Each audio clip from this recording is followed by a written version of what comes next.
Assalamualaikum warahmatullahi wabarakatuh. Perkenalkan, nama saya Bening Elisa dengan NIM B1A1222198. Saya berasal dari kelas D Ilmu Hukum angkatan 2022. Di sini saya akan menjelaskan UAS review jurnal mata kuliah Hukum Perdagangan Internasional yang diampu oleh Bapak Budi Ardianto SHMH. Langsung saja, nama jurnal yang ingin saya review ini adalah Jurnal Komunikasi Hukum yang volume 8 nomor 2 Agustus tahun 2022. Judul jurnal yang ingin saya review ini adalah Kedudukan Hukum Perdagangan Internasional Terhadap Perekonomian di Indonesia. Penulisnya yaitu Nikade Srimasi Ristiani, Dewa Gede Sudika Mangku, dan Niputu Rayuliartini. Latar belakang dari jurnal ini adalah perdagangan internasional ini adalah perdagangan yang dilakukan antara negara atau pemerintah suatu negara dengan negara lain berdasarkan kesepakatan bersama. Perdagangan internasional ini dapat terjadi antara individu dengan pemerintah, atau pemerintah suatu negara dengan pemerintah negara lain. Perdagangan internasional ini memberikan keuntungan dan mempengaruhi pertumbuhan ekonomi suatu negara, baik secara langsung melalui alokasi sumber daya maupun secara tidak langsung melalui masuknya investor. Perdagangan internasional ini juga penting karena dapat membantu menciptakan lapangan pekerjaan. Meskipun hukum perdagangan internasional telah berkembang pesat, namun masih belum ada kesepakatan definitif tentang hukum perdagangan internasional itu sendiri. Terdapat berbagai definisi yang berbeda-beda. Permasalahan yang akan dibahas dalam jurnal ini adalah yang utamanya yaitu kedudukan hukum perdagangan internasional terhadap perekonomian di Indonesia. Namun jurnal ini ingin mengkaji dan menganalisis kedudukan atau posisi hukum perdagangan internasional dan bagaimana pengaruhnya terhadap perekonomian di Indonesia. Ini merupakan fokus utama pembahasan dalam jurnal. Beberapa poin yang akan dibahas terkait hal ini antara lain yang pertama yaitu definisi dan konsep hukum perdagangan internasional. Yang kedua yaitu perkembangan dan dinamika hukum perdagangan internasional. Yang ketiga yaitu pengaruh dan dampak hukum perdagangan internasional terhadap perekonomian di Indonesia baik secara langsung maupun tidak langsung. Jadi jurnal ini akan menganalisis kedudukan atau posisi hukum perdagangan internasional serta implikasinya bagi perekonomian Indonesia secara komprehensif. Kita masuk ke pembahasan yaitu dalam jurnal ini yang pertama definisi dan konsep perdagangan internasional. Jadi perdagangan internasional itu adalah perdagangan yang dilakukan antar negara atau pemerintah negara dengan negara lain berdasarkan kesepakatan bersama.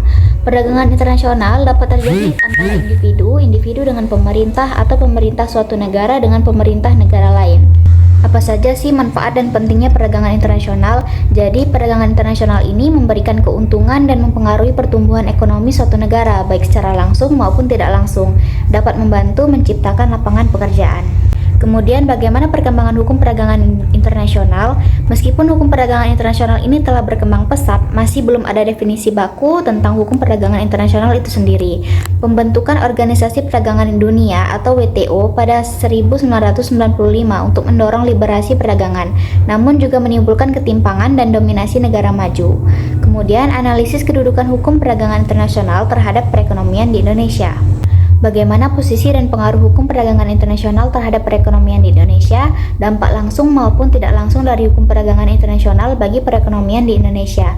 Jadi secara garis besar, jurnal ini akan membahas definisi, manfaat, perkembangan, serta analisis kedudukan dan pengaruh hukum perdagangan internasional terhadap perekonomian di Indonesia. Kemudian beberapa hal terkait aturan hukum yang mungkin menjadi fokus dalam pembahasan dalam jurnal ini. Yang pertama yaitu aturan hukum terkait perdagangan internasional. Ini memuat perjanjian perdagangan internasional baik bilateral maupun multilateral, hukum dan peraturan yang mengatur praktik perdagangan internasional, aturan yang ditetapkan oleh organisasi perdagangan internasional seperti WTO. Yang kedua yaitu hukum dan pengaturan yang mengatur posisi dan peran Indonesia dalam perdagangan internasional. Ini menyangkut undang-undang, peraturan pemerintah atau kebijakan-kebijakan Indonesia terkait perdagangan internasional, perjanjian perdagangan yang diikuti atau dinegosiasikan oleh Indonesia. Yang ketiga, hukum yang mengatur dampak dan implikasi perdagangan internasional terhadap perekonomian di Indonesia. Ini menyangkut regulasi terkait investasi asing, ekspor impor, tarif dan pajak, dan lain-lain, undang-undang dan peraturan ekonomi, serta perdagangan di Indonesia. Jadi, jurnal ini akan mengulas berbagai aturan hukum, baik internasional maupun nasional, yang terkait dengan posisi dan pengaruh perdagangan internasional terhadap perekonomian di Indonesia. Kemudian asas apa saja yang digunakan dalam jurnal ini? Jadi yang pertama yaitu terdapat asas sukarela. Jurnal ini menyebutkan bahwa perdagangan internasional didasarkan pada kehendak sukarela dari masing-masing negara. Ini mengindikasikan penggunaan asas sukarela dalam perdagangan internasional. Yang kedua yaitu asas saling menguntungkan atau mutual benefit. Jurnal ini menyatakan bahwa perdagangan internasional dilakukan atas dasar kesepakatan bersama yang menunjukkan adanya prinsip saling menguntungkan antara pihak-pihak yang terlibat.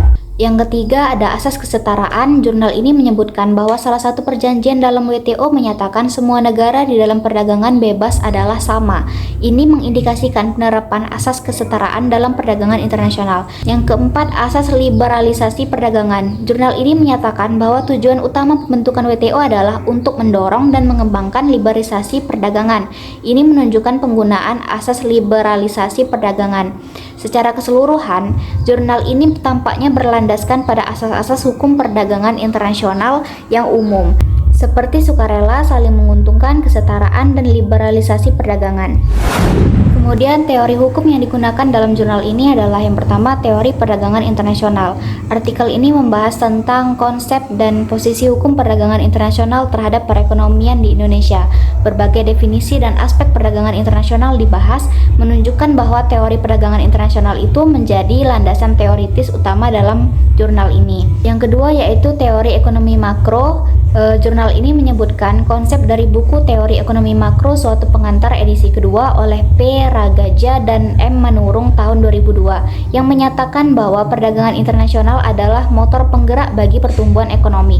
Ini menunjukkan bahwa teori ekonomi makro juga digunakan sebagai landasan dalam jurnal ini. Yang ketiga yaitu teori liberalisasi perdagangan. Dalam jurnal ini membahas pembentukan WTO yang bertujuan mendorong dan mengembangkan liberalisasi perdagangan global. Ini menunjukkan bahwa teori liberalisasi perdagangan juga menjadi landasan teoritis dalam jurnal ini. Jadi jurnal ini menggunakan beberapa teori hukum terkait perdagangan internasional, ekonomi makro, dan liberalisasi perdagangan sebagai kerangka konseptual dalam menganalisis kedudukan hukum perdagangan internasional terhadap perekonomian di Indonesia. Jurnal ini menggunakan beberapa doktrin atau pendapat hukum terkait perdagangan internasional, antara lain yang pertama yaitu doktrin perdagangan internasional sebagai proses tukar-menukar yang didasarkan atas kehendak sukarela dari masing-masing negara dengan tujuan memperoleh manfaat perdagangan atau gains of trade. Yang kedua, konsep perdagangan internasional sebagai hubungan kegiatan ekonomi antar negara yang diwujudkan dengan adanya proses pertukaran barang atau jasa atas dasar sukarela dan saling menguntungkan. Yang ketiga, pandangan bahwa perdagangan internasional sudah menjadi tulang punggung bagi negara untuk menjadi makmur, sejahtera, dan kuat, serta menjadi motor penggerak bagi pertumbuhan ekonomi suatu negara. Yang keempat, konsep perdagangan bebas atau free trade, di mana kebijakan tidak membatasi dalam melakukan perdagangan ekspor maupun impor. Yang kelima, peran penting organisasi perdagangan dunia seperti WTO dalam mempromosikan perdagangan bebas dan menyediakan sistem perdagangan dunia yang aman. Yang keenam, prinsip persamaan perlakuan dalam perdagangan bebas antara negara maju dan negara berkembang dalam kerangka WTO.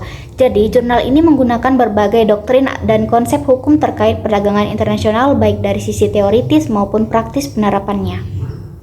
Selanjutnya, konsep hukum yang digunakan dalam jurnal ini berfokus kepada yang pertama, hukum perdagangan internasional. Nah, dalam jurnal ini membahas kedudukan hukum perdagangan internasional terhadap perekonomian di Indonesia. Jelaskan bahwa perdagangan internasional ini didasarkan pada hubungan dan kesepakatan antar negara atau pemerintah.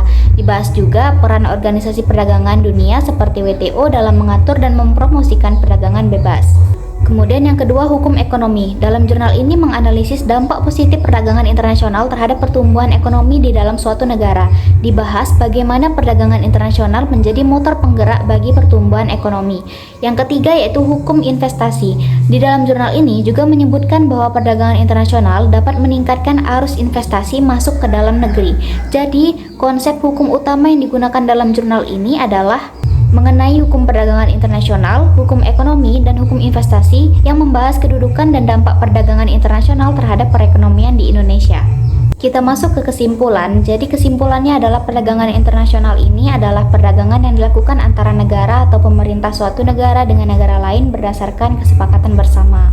Nah, perdagangan internasional ini memberikan banyak keuntungan bagi perekonomian suatu negara, baik secara langsung dalam bentuk alokasi sumber daya maupun tidak langsung atau menarik investasi. Perdagangan internasional juga penting dalam menciptakan lapangan pekerjaan baru. Meskipun banyak perkembangan hukum terkait perdagangan internasional, namun masih belum ada definisi yang disepakati secara universal. Organisasi Perdagangan Dunia atau WTO ini berperan besar dalam mempromosikan perdagangan bebas dan mengembangkan sistem perdagangan internasional yang aman.